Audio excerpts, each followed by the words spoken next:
माना ही जेका मुला हुरमत में मस्जिद शरीफ़ आहे, मस्जिद ते जे वेठा आहिनि पखी पारे हल ख़ासि तौर ते पारे हल कबूतर तमामु माना सवन में ॻोठ जो नालो जेको मुला उन जी छा आहे साईं उहो मुला जेको उन टाइम में हिकिड़ो हूंदो त पढ़ियल लिखियल माण्हू जेके हूंदा हुआ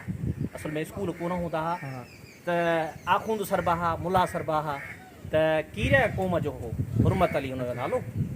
ऐं उनजे पुठियां ई थियो। हाणे ईअं ई 3-4 ॻोठनि हिकिड़ो आहे मुला सुधन जो ॻोठु ॿुधो हूंदो कीरियो, उहो बि कीरियो हो, ऐं मुला इलियास ॿुधो हूंदो इलियास कीरे जो ॻोठु ईअं, पर उहे मुला सरबा उनजे पुठियां ई जेको आहे सो सॼो न इहो जेको ही मुला हुरमत भला जेको कीरियो हो उहो उन दौर जो हो जॾहिं साईं शाहनवाज़ हिते आए उन दौर जो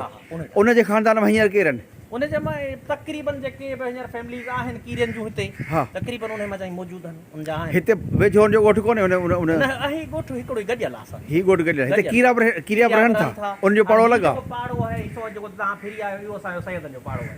इहो सरबो आहे। वरी इन खां अॻियां थोरो आहे त सूमरनि जा 2-3 घर आहिनि, बाक़ी तक़रीबन हिते 600 खनि घर आहिनि, पर अक्सरियत जेका आहे सा कीरिया क़ौम साईं ही हा साईं तक़रीबन अंदा पाण मथे थींदो हा पाण मथे हा इहो मुला हुरमत जेको कीरियनि ते भला अचे थो कीरियनि जे ख़ानदान मां हींअर केरु वेठा आहिनि उनजो पीर ॾाढा पड़ा ॾाढा अहम माण्हू हिन मथी गुज़रिया आहिनि हिन में हुर तहरीक में हुजनि जमायत में जिन जो थोरो किरदारु कुझु नाला अथव यादि? न सही जमाए ओतिरो त हाणे उहो जेके वॾा जेके आहिनि उहे त गुज़ारे विया आहिनि की कीअं आहिनि ॿिया नंढड़ा आहे फ़क़ीर माना हिते 2 तरीक़नि जा हिते माना जेको आहे हिकिड़ो त साईं जेको झंडे वारो हो उन जा बि मुरीद आहिनि ऐं माना सम्झो त वरी पीर साईं बादशाह जा मुरीद आहिनि हुस जमात जे हवाले सां फ़क़ीर आहिनि,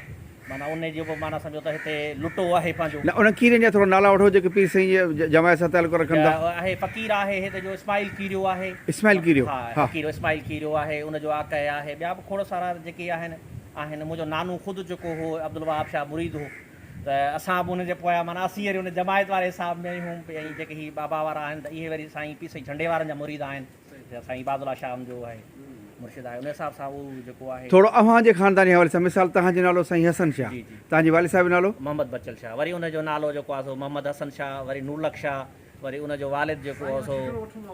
इहे पर थोरो ॿुधाए वठे बेटा जी साईं हा बचल शाह, उन खां पोइ वरी साईं आहे भाई तो अब्दुल वहाब शाह, अब्दुल वहाब शाह खां पोइ इहो मथे सिलसिलो हले थो।